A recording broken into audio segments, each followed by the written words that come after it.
Hi everyone. तो बच्चों, आपको पता है कि जो मोशन इन टू डायमेंशन है वो हमने कंप्लीट किया है। उसमें आपके सिलेबस में लास्ट में यूनिफॉर्म सर्कुलर मोशन लिखा है, लेकिन वो हम नए चैप्टर में पढ़ेंगे। जो हम नया चैप्टर आज उठाएंगे। आज हमारा जो नया चैप्टर है वो है चैप्टर 3 लॉज ऑफ मोशन। आज हम लॉज ऑफ मोशन की तरफ जाएंगे, उसका इंट्रोडक्शन देंगे और एनएलएम उठाएंगे, न्यूटन लॉज ऑफ मोशन। देखेंगे कितना कंप्लीट होगा। तो चलो स्टार्ट करते हैं आज का गोल। आज का गोल जो हमारा है बच्चों वो है लॉज ऑफ मोशन। क्या है चैप्टर का नाम? चैप्टर का नाम है लॉज ऑफ मोशन। ये है यूनिट 3। फिजिक्स अगर आप देखोगे सिलेबस तो ये यूनिट 3 है। तो हम भी चल रहे हैं, अच्छे रिदम से चल रहे हैं, कॉन्सेप्ट्स के साथ चल रहे हैं। तो आज जो हमारा टॉपिक रहेगा वो रहेगा लॉज ऑफ मोशन पे टॉपिक रहेगा आज हमारा। पहले हम बात करेंगे, इससे पहले जो चैप्टर हमने पढ़ा है उसका नाम था काइनेमैटिक्स। काइनेमैटिक्स अगर आप देखोगे काइनेमैटिक्स में हम क्या पढ़ते हैं, क्या पढ़ा हमने काइनेमैटिक्स में? हमने काइनेमैटिक्स में इफेक्ट पढ़ा। इफेक्ट जो हो रहा है वो दिखता है। जैसे बॉडी की स्पीड चेंज हुई, बॉडी एक्सेलरेट हुई, बॉडी ने इतनी डिस्टेंस कवर की, हमने ये पढ़ा। हमने जो हो रहा है वही देखा। स्पीड चेंज की, कितनी डिस्टेंस कवर की, बॉडी एक्सेलरेट हो गई। पर ये सारी चीजें क्यों हो रही है? इसके पीछे कोई कारण होगा।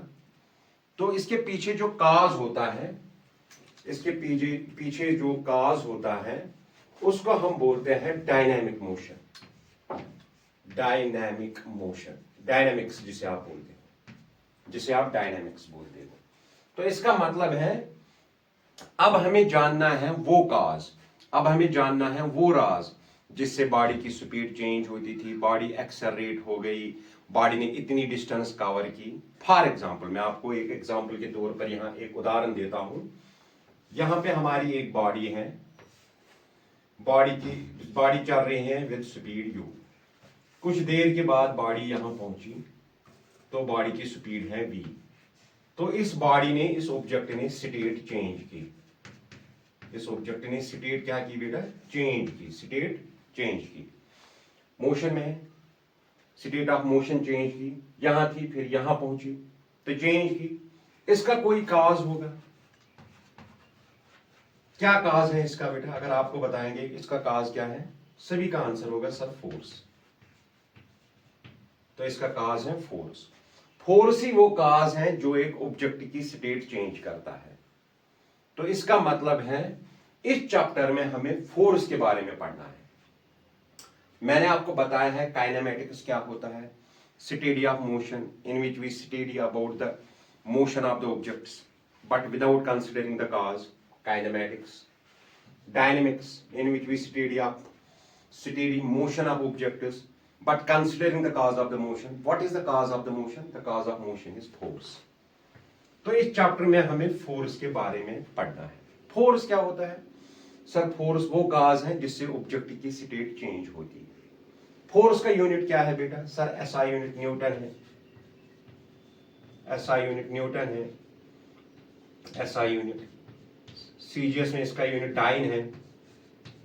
सीजीएस में इसका यूनिट डाइन है। सीजीएस में फोर्स एक वेक्टर क्वांटिटी है। फोर्स एक वेक्टर क्वांटिटी है। पढ़ा होगा आपने, लोअर क्लासेस में पढ़ा होगा, 8th 9th में पढ़ा होगा, 10th में पढ़ा होगा फोर्स के बारे में। तो अगर अब आप जानोगे, अब हम चलते रहे हैं डायनेमिक्स की तरफ। डायनेमिक्स होता है जहां हम कॉज ऑफ मोशन पढ़ते हैं। Where we study the cause of motion. What is the cause of motion? The cause of motion is force. Nothing more than that. तो हमें फोर्स के बारे में जानना है। अगर हम फोर्स के बारे में जानेंगे तो फोर्स के कुछ टाइप्स हैं। अगर मैं यहां फोर्स के टाइप्स लिखूंगा, टाइप्स अगर मैं फोर्स के लिखूंगा, टाइप्स क्या है फोर्स के? टाइप्स क्या है फोर्स के? एक मशहूर टाइप है नॉन कंटैक्ट फोर्स, पढ़ा होगा आपने, नॉन कंटैक्ट फोर्स। एक है contact force,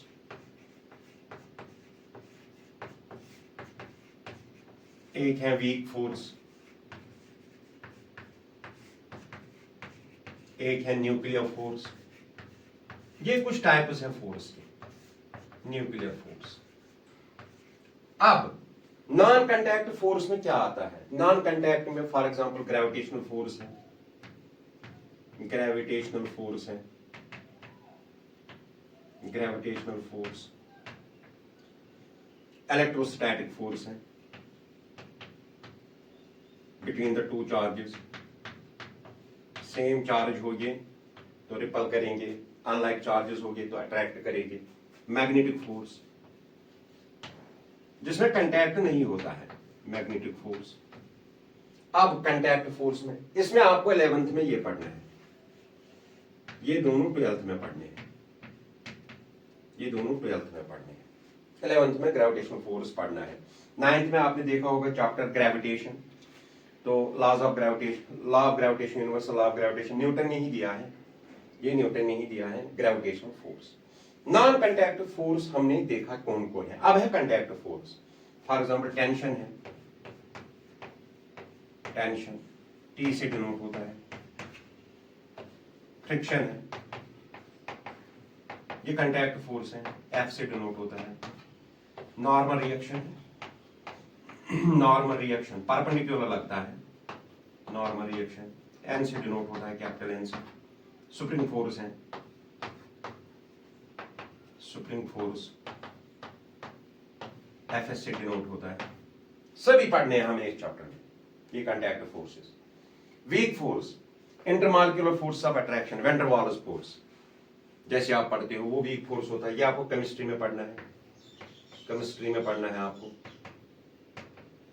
nuclear force, weak force, intermolecular force of attraction like van der Waals force, आपको ये केमिस्ट्री में आप ये पढ़ोगे, सुना होगा आपने वैन डर वाल्स फोर्स।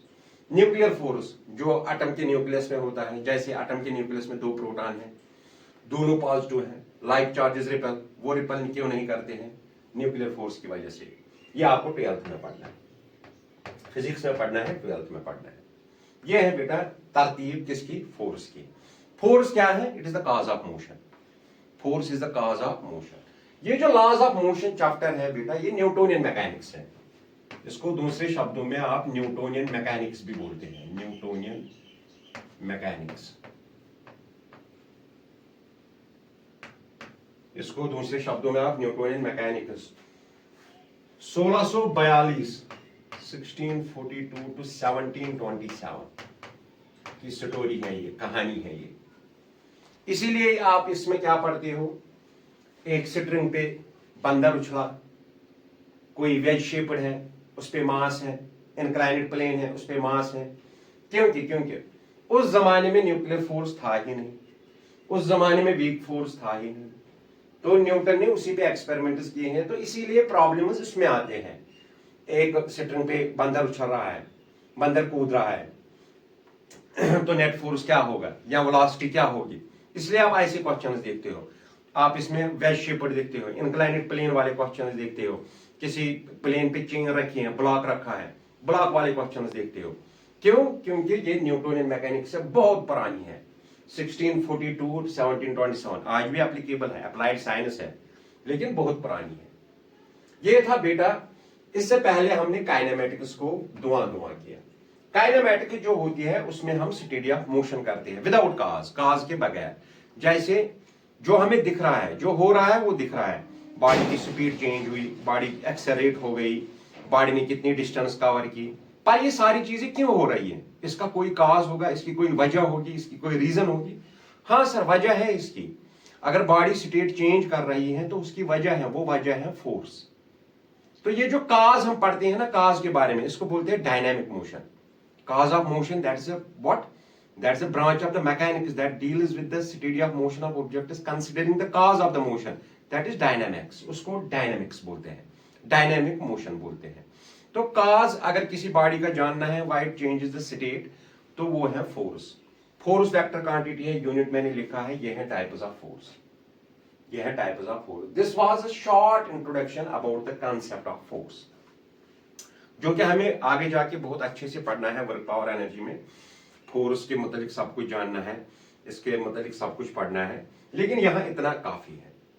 तो अब आपको समझ आ गया, अब हम आए हैं काज ऑफ मोशन की तरफ। काज ऑफ मोशन जो है वो फोर्स है। तो इसमें जो पहला टॉपिक दिया है एनडीए के सिलेबस में, या पहला टॉपिक दिया है जेके बोर्ड या जेके सॉरी इसने सीबीएसई ने, तो पहला जो टॉपिक है वो है NLM, Newton's laws of motion.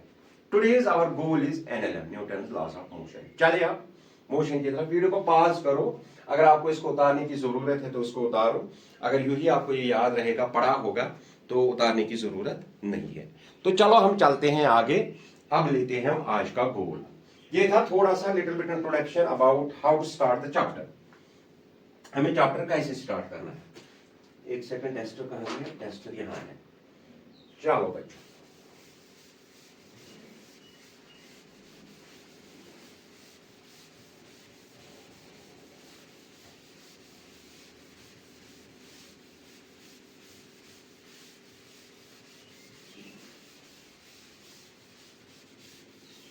Newtonian mechanics. Dynamics. It's a cause of motion. We have to state the cause. That's a force. अब सुनो बच्चों, today's goal.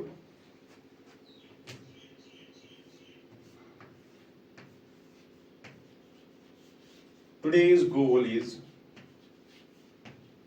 NLM, Newton's laws of motion. और उसमें पहला Newton's first law of motion, Newton's first law of motion.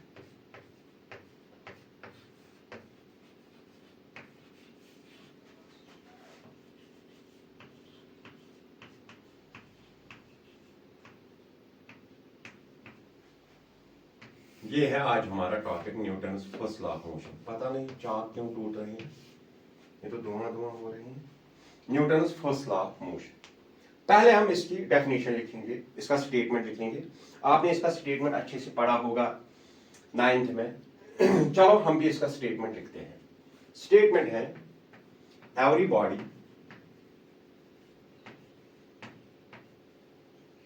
Continues in its state of rest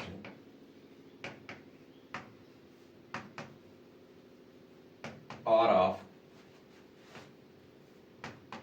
uniform motion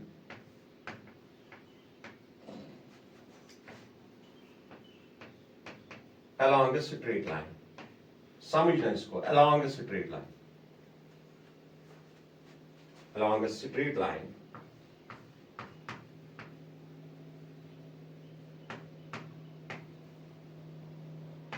every body continues in its state of rest or of uniform motion along a straight line until and unless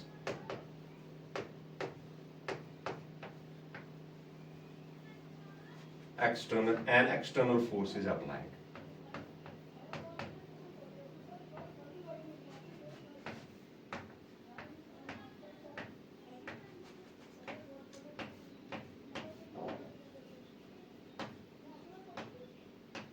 मतलब क्या है इसका?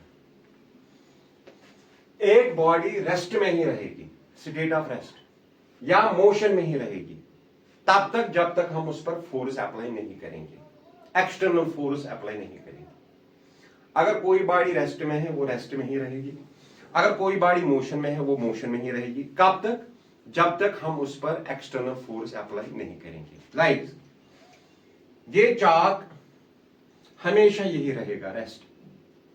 कब तक? जब तक मैं इस पर एक्सटर्नल फोर्स अप्लाई नहीं करूंगा। एक गेंद जा रही है, वो कंटिन्यूअसली मोशन में रहेगी। कब तक? जब तक उस पर एक्सटर्नल फोर्स अप्लाई नहीं होगा। तो अगर मैं इसको मैथमेटिकली प्रूव करूं, मैथमेटिकली है क्या? इफ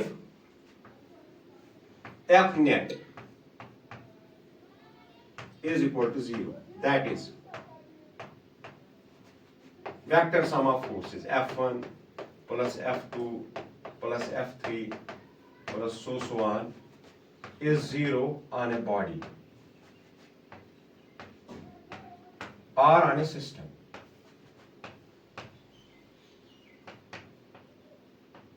अगर किसी बॉडी पे नेट फोर्स 0 होगा, फोर्सेस है किसी बॉडी पे लेकिन नेट फोर्स 0 है, मतलब algebraic sum vector sum of forces is 0, vector sum, so vector sum of forces is 0 किसी बॉडी पे किसी सिस्टम पे, तो उसकी एक्सेलरेशन क्या होगी बेटा, नेट एक्सेलरेशन उसकी क्या होगी, 0 होगी. What is the cause of acceleration, force. जब फोर्स ही नहीं होगा तो एक्सेलरेशन क्या होगी, 0 होगी. एक्सेलरेशन क्या होती है सर, एक्सेलरेशन होती है change in velocity upon change in time. Acceleration 0 है, what is change in velocity, sir change in velocity 0 है. अगर वेलोसिटी चेंज नहीं हो रही है तो वेलोसिटी क्या है, इसका मतलब है वेलोसिटी जो है बॉडी की या सिस्टम की वो कांस्टेंट है, वेलोसिटी इज कांस्टेंट. ये बोल रहा है हमें पहला लॉ, ये बोल रहा है अगर किसी बॉडी पे नेट फोर्स 0 है तो उसकी नेट एक्सेलरेशन 0 होगी. नेट एक्सेलरेशन 0 का मतलब है उसकी वेलोसिटी कांस्टेंट होगी. मतलब मैं आपको समझाऊंगा, फील कराऊंगा. अगर कोई बॉडी रेस्ट में है तो वो रेस्ट में ही रहेगी. अगर उस पर एफ नेट 0 है तो वो रेस्ट में ही रहेगी. अगर कोई बॉडी मोशन में है तो वो मोशन में ही रहेगी. अगर उस पर नेट फोर्स 0 है, मतलब कोई बॉडी रेस्ट में है वो रेस्ट में ही रहेगी, कोई बॉडी मोशन में है वो मोशन में ही रहेगी, तब तक जब तक एक्सटर्नल फोर्स अप्लाई नहीं करेंगे, एक्सटर्नल फोर्स अप्लाई नहीं करेंगे. अगर नेट फोर्स किसी बॉडी पे 0 है, what is the external force, 0. हमने इस पर एक्सटर्नल फोर्स अप्लाई नहीं किया, हमने इस पर एक्सटर्नल फोर्स अप्लाई नहीं किया, तो क्या ये स्टेट चेंज होगी, सर नहीं होगी. कोई रेस्ट में है वो रेस्ट में ही रहेगा, कोई मोशन में है वो मोशन में ही रहेगा. कब तक, जब तक एक्सटर्नल फोर्स अप्लाई नहीं करेंगे. मतलब क्या है इसका, अगर आप दूसरे सेंस में इसको सोचोगे, इसका मतलब है अगर किसी बॉडी पे नेट फोर्स 0 होगा, फॉर एग्जांपल यहां पे एक चेयर है, ऐसे यहां पे एक चेयर है, चेयर पे फोर्स होगा ग्रेविटी का mg, बिल्कुल. ग्राउंड का नॉर्मल रिएक्शन होगा n, तो बॉडी पे फोर्सेस है. लेकिन नेट फोर्स क्या है, n किसके बराबर होगा, mg के बराबर. तो n माइनस mg क्या है, ये फोर्स है बेटा, ये वेट और ये नॉर्मल रिएक्शन. नेट फोर्स होगा 0. अगर इस पर नेट फोर्स 0 है, F नेट इस पर 0 है, समझना, F नेट इस चेयर पे कितना है, 0. एक्सेलरेशन कितनी है इसकी, सर एक्सेलरेशन A नेट इसकी 0 है, A नेट इसकी 0 है. जब A नेट 0 होगा, ये रेस्ट में है, ये किस में है, रेस्ट में है. अगर ये अब चल रही होगी, ये चल रही है, जब चल रही है अगर नेट फोर्स 0 होगा, A नेट 0 होगा, तो इसकी वेलोसिटी जो है वो कांस्टेंट होगी. क्यों कांस्टेंट होगी, ये तो आपको पता है. Change in velocity is called acceleration, rate of change of velocity is called acceleration. जब एक्सेलरेशन 0 है, what is change in velocity, 0. मतलब वेलोसिटी चेंज नहीं हो रही है, तो वेलोसिटी क्या है, सर कांस्टेंट है. ना ही वेलोसिटी की स्पीड चेंज हो रही है, ना ही डायरेक्शन चेंज हो रही है. तो इसका मतलब है अगर कोई बॉडी रेस्ट में है वो रेस्ट में ही रहेगी, अगर कोई बॉडी मोशन में है वो मोशन में ही रहेगी, तब तक जब तक उस पर एक्सटर्नल फोर्स अप्लाई नहीं किया जाएगा. अगर किसी बॉडी पे नेट फोर्स 0 है, एक्सेलरेशन नेट भी 0 है, तो अगर वो रेस्ट में है तो रेस्ट में ही रहेगी. अगर वो मोशन में है तो किससे चलेगी, कांस्टेंट वेलोसिटी से चलेगी. देखो बेटा देखो, इस कंडीशन को इक्विलिब्रियम भी कहा जाता है. जब F नेट 0 होता है, इस कंडीशन को इक्विलिब्रियम कहा जाता है. समझना, इस पॉइंट को समझना, इक्विलिब्रियम, इक्विलिब्रियम. किस कंडीशन को इक्विलिब्रियम कहा जाता है, जब F नेट 0 होगा. यहां 2 प्रकार के इक्विलिब्रियम है, बहुत सारे प्रकार के इक्विलिब्रियम है. Stable equilibrium, unstable equilibrium, neutral equilibrium, वो वर्क पावर एनर्जी में हमें पढ़ना है. यहां पे है स्टैटिक इक्विलिब्रियम, स्टैटिक इक्विलिब्रियम, और है यहां पे dynamic equilibrium, dynamic equilibrium. Stable और डायनामिक इक्विलिब्रियम है यहां पे. स्टैटिक का मतलब होता है जब बॉडी रेस्ट में होगी। एफ नेट अगर आपको दिया होगा F net is 0, net force on a body is 0, इसका मतलब कतन ये नहीं है कि बॉडी रेस्ट में है, बॉडी मोशन में भी होगी, लेकिन डायनेमिक इक्विलिब्रियम का मतलब होता है जब बॉडी मूव करेगी with constant velocity. Constant velocity से अगर बॉडी चलेगी उसको भी इक्विलिब्रियम कहते हैं। अगर बॉडी चल रही है और उसकी वेलोसिटी कांस्टेंट है उसको भी इक्विलिब्रियम कह रहे हैं। अगर बॉडी रेस्ट में है, उस पे नेट फोर्स 0 है, उसको भी इक्विलिब्रियम बोलते हैं। इसको स्टैटिक इक्विलिब्रियम बोलते हैं, इसको डायनेमिक इक्विलिब्रियम बोलते हैं। इक्विलिब्रियम के दो किस्में हैं, अगर बॉडी रेस्ट में है तो स्टैटिक इक्विलिब्रियम, अगर बॉडी मोशन में है और कांस्टेंट वेलोसिटी से चल रही है तो उसको भी इक्विलिब्रियम बोलते हैं, उसको डायनेमिक इक्विलिब्रियम बोलते हैं। इसको बोलते हैं क्या? स्टैटिक इक्विलिब्रियम, इसको बोलते हैं डायनेमिक इक्विलिब्रियम। आई होप ये आपको समझ आया होगा। क्या आपको लॉ पूरा समझ आया? न्यूटन का फर्स्ट लॉ, न्यूटन का पहला लॉ कह रहा है बच्चों अगर आपने कोई किताब टेबल पर रखी वो उसी टेबल पर रहेगी तब तक जब तक आप उसको एक्सटर्नल फोर्स अप्लाई नहीं करोगे। आपने किसी फुटबॉल को किक मारी, वो कंटिन्यूअसली मोशन में रहेगी, वो मूव करेगी विद कांस्टेंट वेलोसिटी तब तक जब तक आप उस पर कोई एक्सटर्नल फोर्स अप्लाई नहीं करोगे। अब आप बोलोगे सर कुछ देर के बाद गेंद रुक जाती है। बेटा उस पर एक्सटर्नल फोर्स अप्लाई हो जाता है, फ्रिक्शनल फोर्स, उसी फ्रिक्शनल फोर्स की वजह से वो रुक जाती है, उसी फ्रिक्शनल फोर्स की वजह से वो रुक जाती है। अदरवाइज वो गेंद चलती रहेगी। जो बॉडी रेस्ट में है वो रेस्ट में ही रहेगी, जो बॉडी मोशन में है वो मोशन में ही रहेगी तब तक जब तक हम उस पर एक्सटर्नल फोर्स अप्लाई नहीं करेंगे। ये है पहला लॉ। पहले लॉ का मैथमेटिकल जब हम लेते हैं, मैथमेटिकल एक्सपेरिमेंट, मैथमेटिकल ऑपरेशन जब करते हैं, हम कहते हैं अगर किसी बॉडी किसी सिस्टम पे नेट फोर्स 0 होगा, मतलब किसी बॉडी पे फोर्सेस हैं, there are so many forces on any body but their summation addition is 0, तो मतलब नेट फोर्स अगर 0 होगा तो उसकी एक्सेलरेशन 0 होगी। तो अगर नेट एक्सेलरेशन 0 होगी तो इसका मतलब है बॉडी रेस्ट में भी होगी, हो सकती है बॉडी मोशन में भी हो सकती है। अगर बॉडी मोशन में है तो वो मूव कर रहे हैं विद द कांस्टेंट वेलोसिटी, अगर बॉडी रेस्ट में है तो उसकी नेट एक्सेलरेशन 0 है। तो दोनों सेम है, या तो बॉडी रेस्ट में होगी या तो बॉडी मोशन में होगी। अगर रेस्ट में होगी एफ नेट 0, अगर मोशन में होगी तो मूव कर रही होगी with the constant velocity, body will move with the constant velocity, तो तब भी हम बोल सकते हैं एफ नेट 0 है। क्योंकि इक्विलिब्रियम के दो किस्में हैं, static equilibrium when the body is at rest, dynamic equilibrium when the body is moving with the constant velocity. I hope अब आपको क्लियर हुआ होगा। If the body is at rest, that is a static equilibrium. If the body is moving with constant velocity, that is a dynamic equilibrium. इसका मतलब यही है, एक body rest में है वो रेस्ट में ही रहेगी, एक बॉडी मोशन में है कांस्टेंट वेलोसिटी से मूव कर रही है, वो कंटिन्यूअसली कांस्टेंट वेलोसिटी से मूव करेगी तब तक जब तक उस पर एक्सटर्नल फोर्स अप्लाई नहीं होगा। हमने एक्सटर्नल फोर्स अप्लाई किया नहीं, हमने बोला एक बॉडी पे नेट फोर्स 0 है। जब नेट फोर्स 0 है तो ए नेट 0 होगा, नेट एक्सेलरेशन भी 0 होगी। जब नेट एक्सेलरेशन 0 होगी तो अगर बॉडी मूव कर रही है तो मूव कर रही है वो कांस्टेंट वेलोसिटी से, ये होता है डायनेमिक इक्विलिब्रियम। अगर नेट फोर्स 0 है और बॉडी रेस्ट पे है वो होता है स्टैटिक इक्विलिब्रियम। आई होप अब आपको क्लियर हुआ होगा।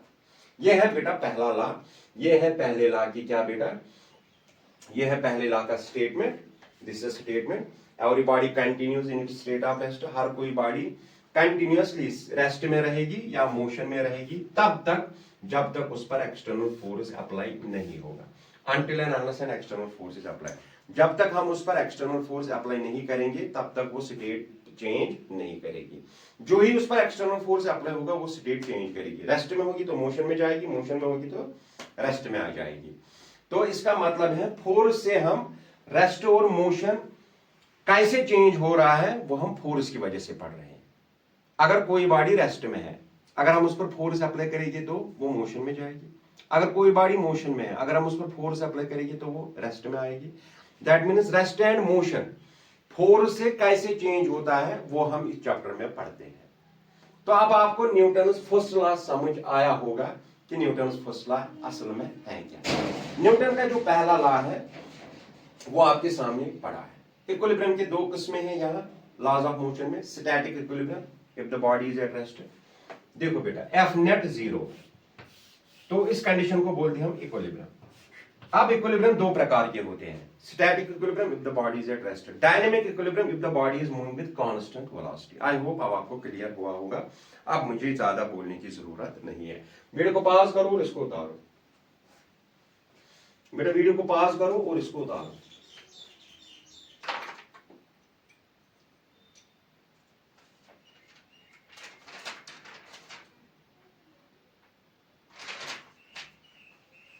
इसमें बॉडी की स्टेट थोड़ी चेंज होगी, अगर किसी बॉडी पे जीरो फोर्स है तो स्टेट चेंज होगी नहीं होगी, यही तो बोल रहा है। बॉडी तब तक स्टेट चेंज नहीं करेगी जब तक उस पर एक्सटर्नल फोर्स नहीं होगा, जब तक उस पर एक्सटर्नल फोर्स नहीं होगा। दैट मीन्स अगर नेट फोर्स जीरो है तो बॉडी की स्टेट चेंज नहीं होगी। मैं इसको लिखूंगा यार, बॉडी की स्टेट चेंज नहीं होगी।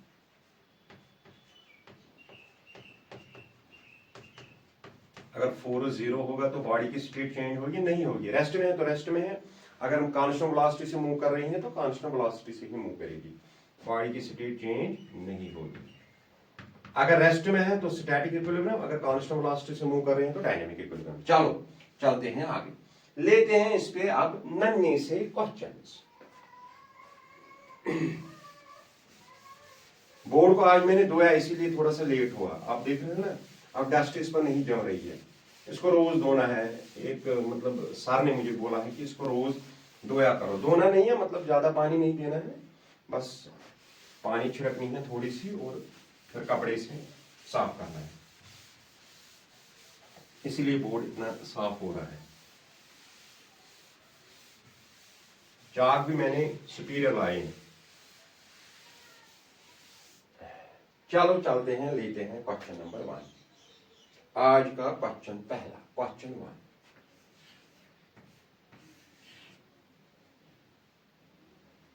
The masses move upward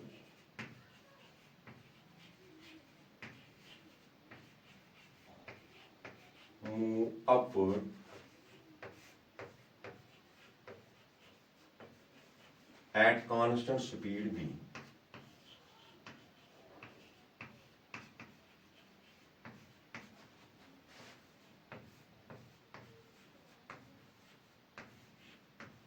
What is the net force on the block of mass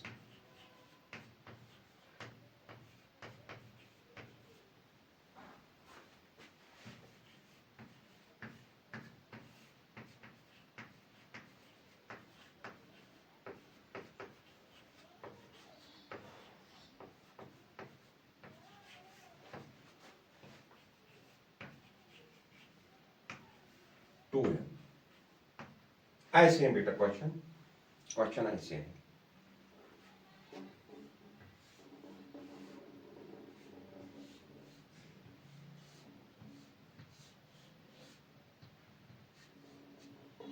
ये m है, ये 2m, ये 3m, इस पर फोर्स ऐसे लगा है और ये तीनों फोर्सेस अपवर्ड जा रहे हैं विद वेलोसिटी v।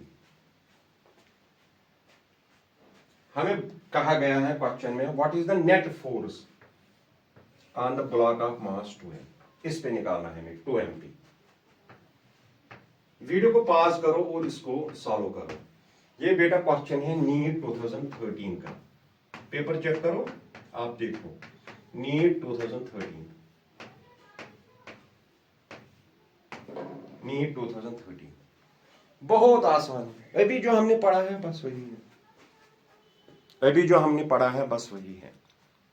जरा बेटा इसको आप दुआ करो, इसको दुआ करो, मैं इसको दुआ करूंगा इधर इस कोने में, इधर देखो बेटा 2m है हमारे पास मास, क्वेश्चन में ही आंसर है the masses move upward at constant speed v, that means v जो है वो कांस्टेंट है। v कब कांस्टेंट होता है? v कब कांस्टेंट होता है? जब नेट एक्सेलरेशन जीरो होती। नेट एक्सेलरेशन कब जीरो होती है? जब एफ नेट जीरो होगा। What's the net force on 2m? Zero. यही तो है बेटा। v कब कांस्टेंट होता है? When body moves with the constant velocity. इस पे फोर्स f तो ये ऊपर जा रहे हैं कांस्टेंट वेलोसिटी से। कांस्टेंट वेलोसिटी कब होगी? डायनेमिक इक्विलिब्रियम में। कांस्टेंट वेलोसिटी तब होगी जब नेट एक्सेलरेशन जीरो होगी। If change in velocity is zero, rate of change of velocity is called acceleration. अगर एक्सेलरेशन जीरो है तो इसका मतलब है चेंज इन वेलोसिटी जीरो है, वेलोसिटी चेंज ही नहीं हो रही है, वेलोसिटी कांस्टेंट है। इसने वही से बोला वेलोसिटी कांस्टेंट है। ये तीनों ऊपर जा रहे हैं विद फोर्स एफ, तो वेलोसिटी क्या है? यहां पे मैंने फोर्स, ये स्ट्रिंग से बंधे हुए हैं, तो मैंने ऐसे उठाया तीनों को, तीनों जा रहे हैं विद फोर्स, सॉरी तीनों जा रहे हैं विद वेलोसिटी भी, ऊपर जा रहे हैं, तो वेलोसिटी कांस्टेंट है। वेलोसिटी कब कांस्टेंट होगी? चेंज इन वेलोसिटी जीरो है तभी वेलोसिटी कांस्टेंट है। जब वेलोसिटी कांस्टेंट है उसका मतलब नेट एक्सेलरेशन जीरो है। नेट एक्सेलरेशन कब जीरो होती है? जब एफ नेट जीरो होगा। यही तो है इसका answer. Net force on 2m is zero. Net force इस पे क्या होगा बेटा? जीरो होगा। समझ आया? दुआ दुआ हो गया क्वेश्चन 1 सेकंड में। आपको समझ आ रहा है? देखो देखो देखो देखो देखो, ये है 3 मासेस। चलो आप मान लो ये हैं 3 मासेस, ये हैं 3 मासेस ऐसे। इस पर मैंने फोर्स अप्लाई किया, यहां इनको मैंने उठाया, तो इनकी जो स्पीड है m, 2m और 3m की जो स्पीड जो है वो कांस्टेंट है। अगर स्पीड कांस्टेंट होगी, नेट एक्सेलरेशन क्या होगी? Zero. If the body is moving the constant velocity it means net acceleration is zero. जब नेट एक्सेलरेशन जीरो होगी, कब होती है नेट एक्सेलरेशन जीरो? जब फोर्स जीरो होगा, नेट फोर्स जीरो होगा। तो ये है इसका आंसर। अब लेते हैं यही पे क्वेश्चन नंबर 2। क्वेश्चन नंबर 2 यही पे लेते हैं। क्वेश्चन नंबर 2 है particle moving with velocity v, a particle moving with velocity v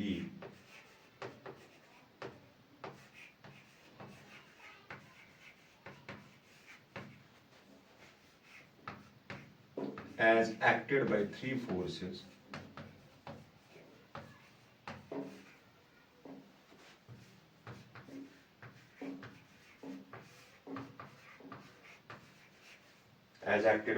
forces shown by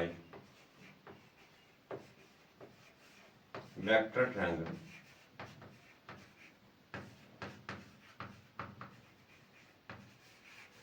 PQR. The velocity of particle will be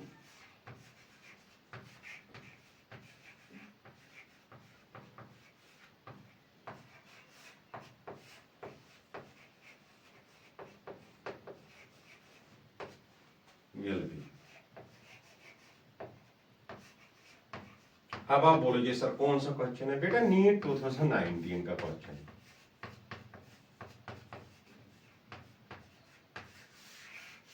paper check करो और देखो, मुजफ्फर सर की बात पत्थर की लकीर है। मैंने बोला तो है, क्वेश्चन ऐसे हैं बेटा।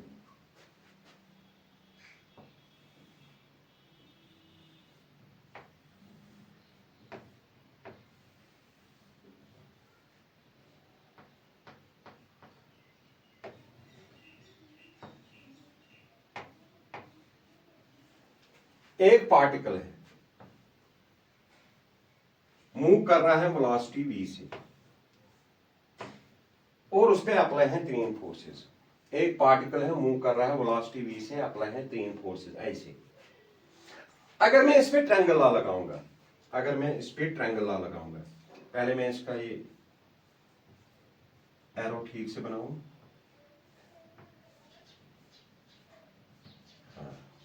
अगर मैं इस पे ट्रायंगल ला लगाऊंगा एज, कहां हो गया ये जॉब? एक मिनट बेटा।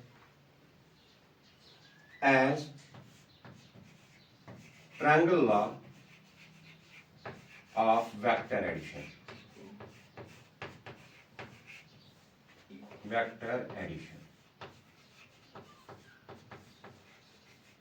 मैं मानूंगा 3 फोर्सेस पहले हैं, QR एक फोर्स है, RT एक फोर्स है, और PQ एक फोर्स है। ये तीन फोर्सेस लग रहे हैं एक पार्टिकल पे जो मूव कर रहा है वेलोसिटी v से। यही तो बोल रहा है shown by vector triangle P Q R. एक लग रहा है क्यू आर सबसे छोटा, आर पी और पी क्यू। अब मैंने ट्रायंगल लाइन्स पे लगाया, क्यू आर और आर पी सेम है, Q R plus R P is equal to दो vectors on the same side in the same order, resultant will be give the third side in the opposite order। लेकिन वो तो same order में है, resultant ऐसे होगा, ऐसे होगा, क्यू पी रिजल्टेंट होगा। तो मैं यहां पी क्यू के बदले क्यू पी लूंगा। क्यू पी होगा बेटा, सर क्यू पी ही होगा। ट्रायंगल लॉ आपको पता है ना, ट्रायंगल लॉ है ऐसे, एक वेक्टर दो वेक्टर और रिजल्टेंट होता है ऐसे अपोजिट, रिजल्टेंट होता है अपोजिट। अब रिजल्टेंट जब अपोजिट रिजल्टेंट, लेकिन यहां तीनों क्या है in a cyclic order, but resultant is shown by the third side taken in the opposite order. मैंने इसको अपोजिट ऑर्डर में लिया, Q P Q P Q P Q P, P क्यों नहीं लिया मैंने क्यू पी लिया, क्यू पी लिया। अब क्या करूंगा मैं, Q R plus R P minus Q P is equal to 0। आप मुझे बोलो क्यू पी किसके बराबर है। मुझे लग रहा है क्यू पी जो है वो बराबर है माइनस पी क्यू के। क्यू पी और पी क्यू बराबर हैं, equal in magnitude but opposite in direction, but opposite. आप देखो ये है पी क्यू, जो है क्यू पी। फॉर एग्जाम्पल ये 2 मीटर है, इक्वल इन मैग्नीट्यूड ठीक है, बट अपोजिट इन डायरेक्शन, इसलिए मैंने माइनस लगाया। तो यहां पे लगा Q R plus R P minus Q P के बदले minus P Q is equal to 0। तो ये क्या आएगा, ये यहां पे लिखूंगा मैं, ये आएगा Q R plus R P plus P Q is equal to 0। यही तो तीन फोर्सेस थे। इस ऑब्जेक्टिव पे 3 फोर्सेस लग रहे थे, कौन कौन sir, Q R, R P और P Q. Q R, R P और पी क्यू, इनका नेट क्या है 0। देयरफॉर एफ नेट क्या होगा, एफ नेट निकला हमें 0। अगर एफ नेट 0 निकला है, एक्सेलरेशन नेट क्या निकलेगा, एक्सेलरेशन नेट भी 0।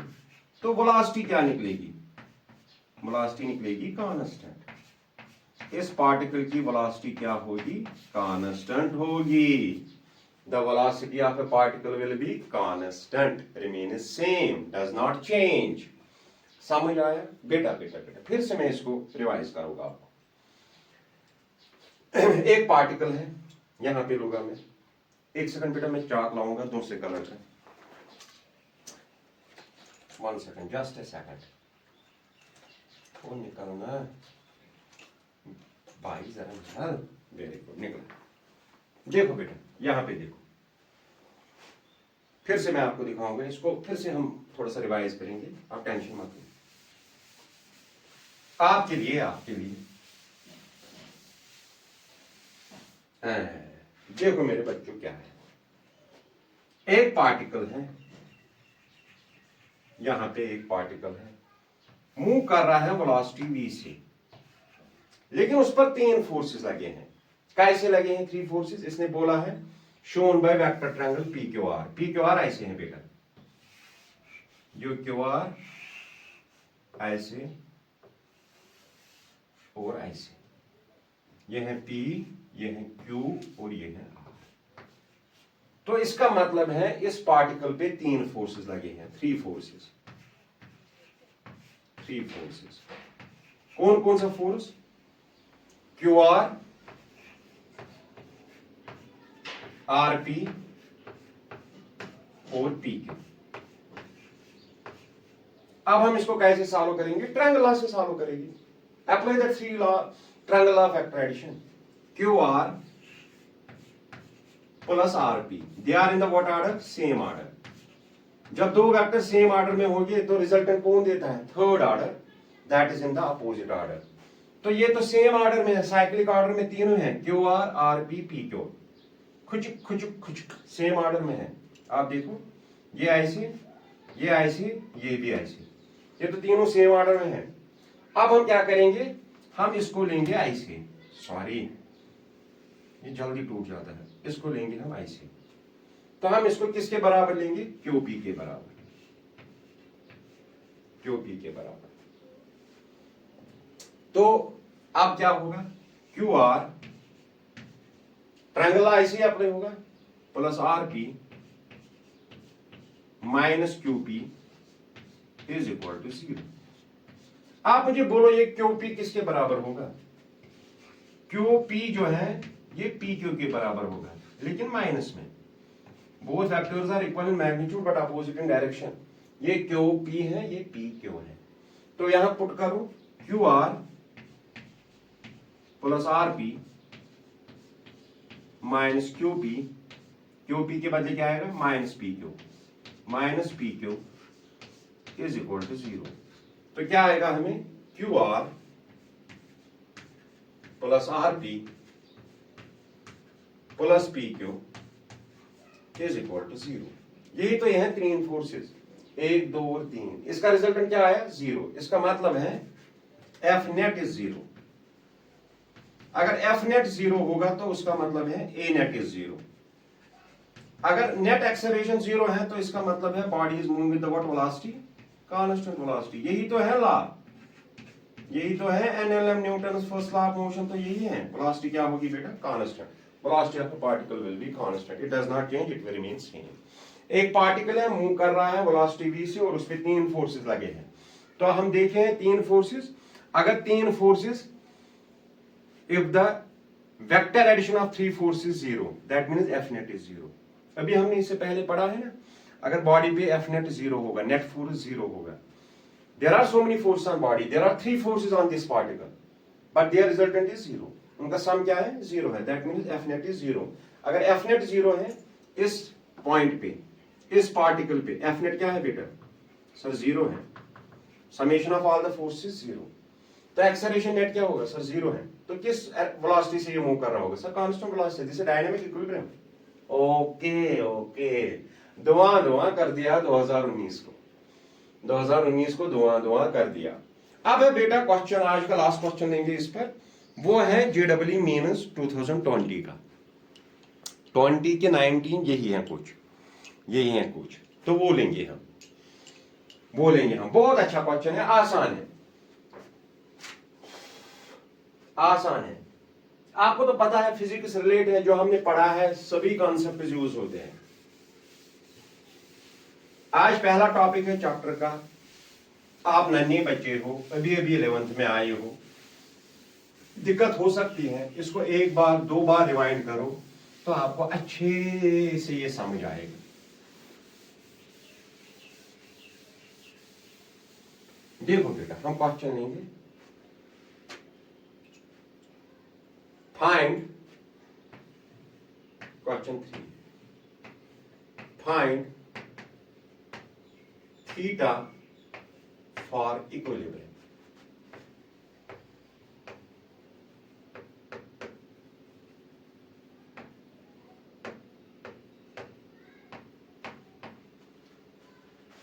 दो 2018 शायद जेडब्ल्यू मीन्स का है।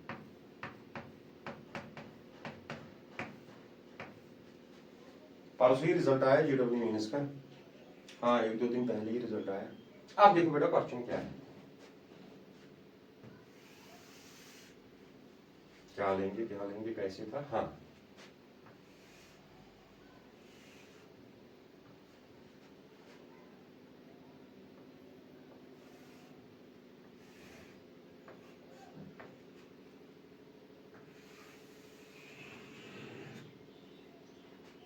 गोल गोल घूमो, गोल गोल घूमो, ऐसे।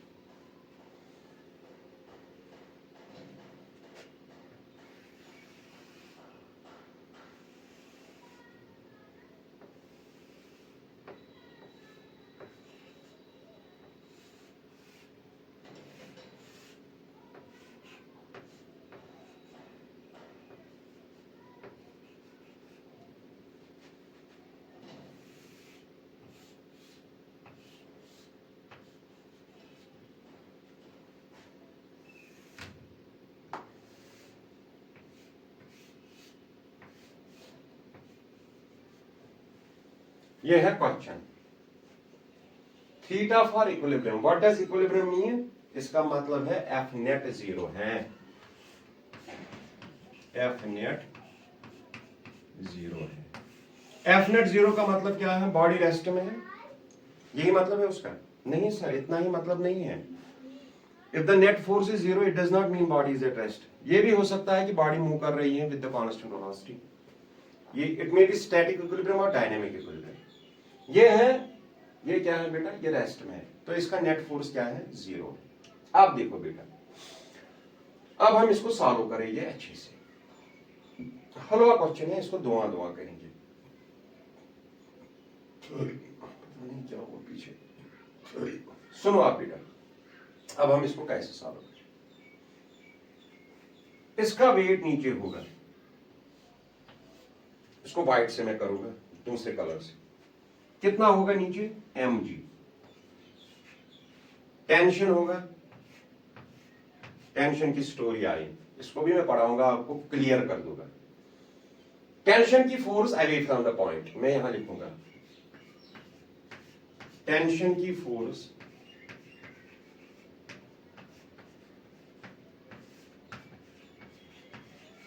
Away from point. जहां से आप देख रहे हो उससे दूर टेंशन की फोर्स होगी।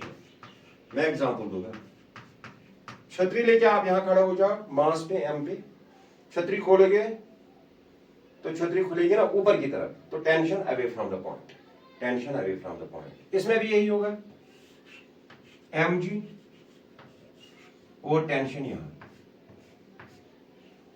ये टेंशन होगा। इसमें भी होगा mg, लेकिन इसका मास है √2 mg। टेंशन यहां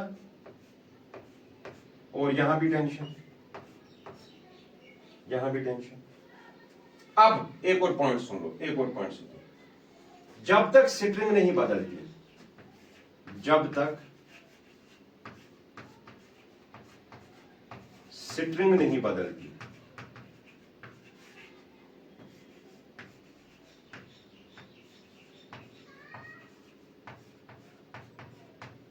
तब तक टेंशन नहीं बदलती।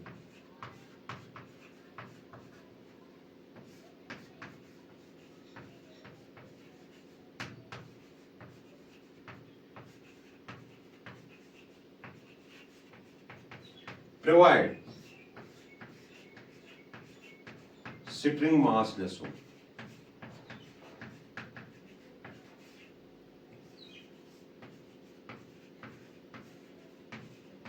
सर ये क्या होता है? कल के लेक्चर में हम इसको डिटेल में करेंगे, अभी मैं आपको बता दूंगा मेन पॉइंट्स। बेटा, टेंशन की फोर्स हमेशा अवे फ्रॉम द पॉइंट। देखो, अगर आपके पास स्ट्रिंग है मासलेस, मैक्सिमम क्वेश्चंस आपको क्या मासलेस स्ट्रिंग पे ही आते हैं, मैक्सिमम क्वेश्चंस आपको मासलेस स्ट्रिंग पे आते हैं। अगर स्ट्रिंग है massless, T remain same for same string, tension जो है वो सेम रहता है स्ट्रिंग के लिए। देखो बेटा, ये जो है ये मासलेस स्ट्रिंग है। If string is massless,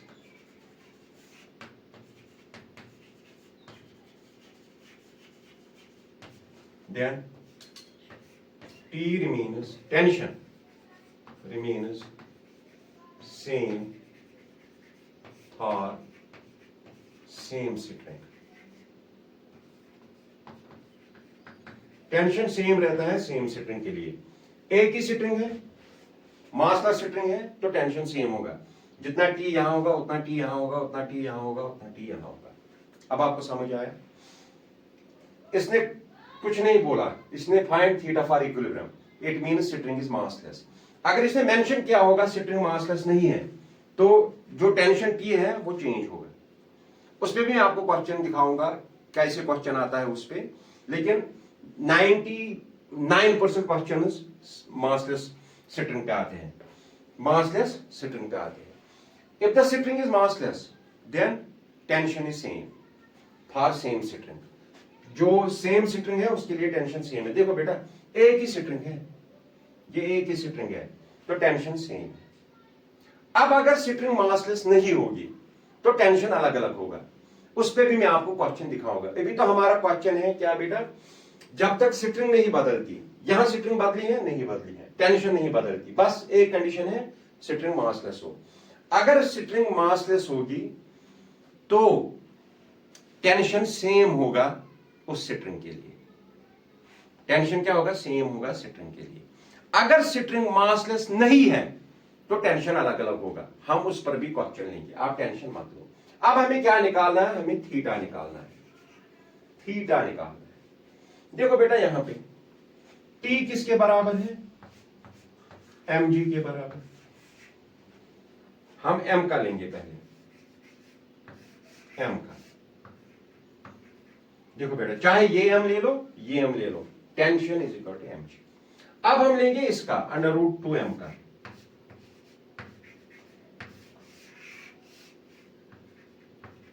under root 2m का। देखो बेटा देखना, अगर ये थीटा है ये भी थीटा है, सिमेट्रिकल है, ये भी थीटा है, बिल्कुल सर ये भी थीटा है।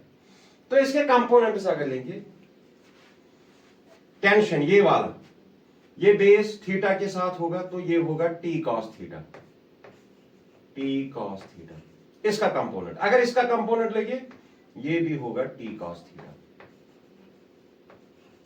T cos theta. मतलब नीचे कितना है, ऊपर कितना है, 2t cos theta, 2t cos theta. Tension कितना है, 2t cos थीटा। हमने रिजल्टेंट लिया इसका और इसका, यहां से होगा। आप देखो यहां पे थीटा है, जहां थीटा होता है वहां cos थीटा आता है, तो इसके इस t के साथ t cos थीटा, इस t के साथ t cos थीटा, हो गए 2t cos theta. 2t cos theta किसके बराबर है, अंडर रूट ऑफ 2mg, इसके बराबर। क्योंकि नेट फोर्स क्या है, 0 है, इक्विलिब्रियम है ना, तो ये दोनों बराबर होंगे। जैसे ये और ये आप इनका, हमने इसीलिए तो इक्वल लिया है क्योंकि नेट फोर्स 0 है, इक्विलिब्रियम में है, स्टैटिक इक्विलिब्रियम में है। अब इस टी का वैल्यू, ये टी जो mg के बराबर है यहां पुट करो, तो ये क्या आएगा, 2mg, टी के बदले mg cos थीटा is equal to under root of 2mg। ये mg और ये mg मर जाएगा, घर चले जाएंगे। तो cos थीटा किसके बराबर आया सर, cos थीटा आया अंडर रूट 2/2। तो ऊपर भी अंडर रूट 2, नीचे भी under root 2, under root 2/2 into under root 2/√2। तो क्या आएगा मेरे बच्चों, cos थीटा is equal to under root 2 का square divide by 2 under root 2। 2 cancel, 2 cancel, वो आया हमें 1/√2। cos थीटा कब 1/√2 होता है, जब थीटा 45 डिग्री होता है, जब थीटा 45 डिग्री होता है। तो फाइंड थीटा इन इक्विलिब्रियम कितना है बेटा, ये थीटा सर ये है 45 डिग्री। आई होप आपको क्लियर हुआ होगा। ये जेडब्ल्यू मीन्स का क्वेश्चन। टेंशन की force away from the point, जब तक स्ट्रिंग नहीं बदलती टेंशन भी नहीं बदलती, बस कंडीशन है कि मासलेस स्ट्रिंग हो। If there is a massless string, T remains same for same string. अगर मासलेस स्ट्रिंग नहीं होगी तो टेंशन अलग अलग होती है, तो वो हम इंशाल्लाह कल लेंगे वो वाला क्वेश्चन। अब देखो आप T is equal to mg, इसका फोर्स नीचे की तरफ अंडर रूट ऑफ 2mg, ऊपर की तरफ क्या होगा, इसका रिजल्टेंट यहां, इसका रिजल्टेंट यहां, थीटा है तो cos थीटा आएगा, 2t cos थीटा is equal to under root of 2mg। मैंने इनको बराबर क्यों लिया, इसको और इसको क्यों बराबर लिया, क्योंकि इस स्टैटिक इक्विलिब्रियम में है, net force on a body is 0, F net 0 है, तो ये दोनों बराबर हो गए। T minus mg is equal to 0, T2 cos थीटा minus under root of 2mg is equal to 0। तो मुझे क्या निकालना था, थीटा निकालना था, थीटा निकला 45 डिग्री। आई होप आपको अच्छे से समझ आया होगा, अच्छे से आपका कॉन्सेप्ट क्लियर हुआ होगा about Newton first law of motion. अभी तो ये शुरुआत है, इसको धुआं करना है, अभी तो ये शुरुआत है। एग्जाम आ रहा है, बस कुछ ही दिन है एग्जाम को, आप पढ़ते रहिए, मेहनत करते रहिए, ऊपर वाला इंशाल्लाह साथ देगा आपको, अच्छे से आप कामयाब हो जाएंगे विद फ्लाइंग कलर्स इंशाल्लाह। तब तक के लिए thank you, thanks a lot, all the best.